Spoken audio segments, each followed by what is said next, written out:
दोस्तों, क्या आप जानते हैं ब्लॉकबस्टर को $50 मिलियन में नेटफ्लिक्स को खरीदने की ऑफर आई थी, लेकिन अफसोस ब्लॉकबस्टर ने वो रिजेक्ट कर दिया। और आज आप देख ही सकते हो कि नेटफ्लिक्स कौन सी ऊंचाई पर खड़ा है, जहां उनका करंट वैल्यूएशन है $232.44 बिलियन। चलो तो आज हम यही दो राइवलरी कंपनीज नेटफ्लिक्स और ब्लॉकबस्टर के बारे में बात करने वाले हैं कि कैसे नेटफ्लिक्स ब्लॉकबस्टर को टक्कर देकर आगे चला गया। तो तैयार हो जाओ, ये है फैक्ट स्टार, जहां आपको मिलेंगे मजेदार फैक्ट्स लगातार। नेटफ्लिक्स वर्सेस ब्लॉकबस्टर ये रीसेंट हिस्ट्री की सबसे फेमस केस स्टडीज में से एक है।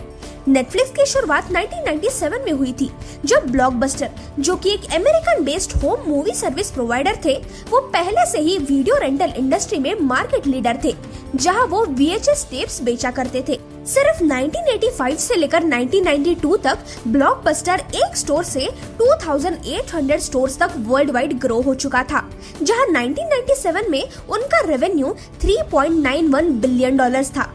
लेकिन कहते हैं ना, वक्त के साथ सबके पन्ने बदलते हैं। 1997 में जब नेटफ्लिक्स की एंट्री हुई थी, तब DVD सिस्टम का काफी ट्रेंड चल रहा था और नेटफ्लिक्स के फाउंडर और CEO रीड हेस्टिंग्स ने इस अपॉर्चुनिटी का फायदा उठाते हुए मंथली DVD सब्सक्रिप्शन सर्विस चालू किए, यानी कि मेल के थ्रू रेंटल DVDs लोगों को भेजे जाते थे और यहाँ ब्लॉकबस्टर जैसे लेट फीस भी चार्ज नहीं किए जाते थे। जैसे ही कस्टमर का DVD का काम खत्म हो जाता था, वो सिंपली नेटफ्लिक्स को रिटर्न करके दूसरी DVD ले सकते थे। लोगों को ये सिस्टम काफी बढ़िया लगा और इजीली लोग इससे अट्रैक्ट होने लगे। ब्लॉकबस्टर फिर भी वीडियो टेप से बेचते थे और जब तक वो DVD पर शिफ्ट होने लगे, तब तक नेटफ्लिक्स ह्यूज प्रॉफिट कमा रहे थे, जहां वो डेली 1 मिलियन DVD शिप कर रहे थे। और नेटफ्लिक्स के इसी बूम की वजह से धीरे धीरे ब्लॉकबस्टर का बिजनेस नीचे जाने लगा था।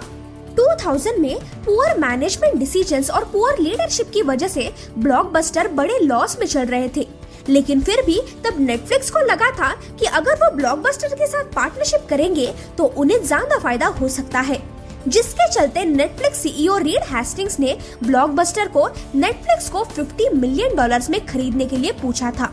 लेकिन ब्लॉकबस्टर ने ये बड़ी अपॉर्चुनिटी सिर्फ एक बार ही नहीं, कई बार ठुकरा दी थी और शायद उनका यही डिसीजन उनके लिए सबसे बड़ा रिग्रेट बन चुका है। धीरे धीरे ब्लॉकबस्टर अपने रेवेन्यू में बहुत लॉस एक्सपीरियंस करने लगा था।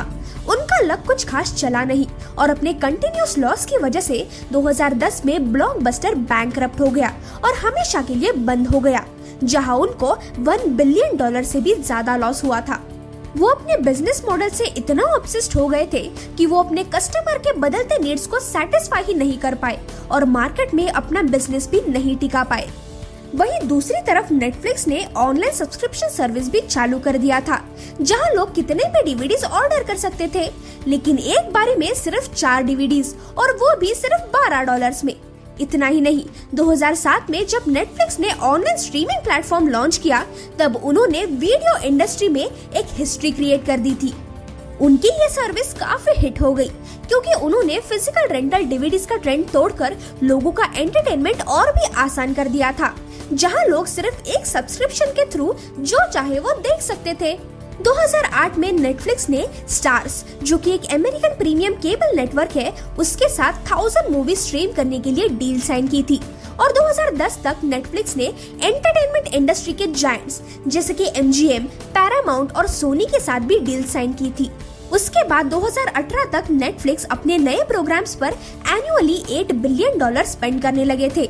एंटरटेनमेंट इंडस्ट्री में नेटफ्लिक्स अब किंग बन चुका था, जहां उसे 2019 में 14 ऑस्कर नॉमिनेशंस मिले थे और जिसमें से 4 उन्होंने जीते भी थे।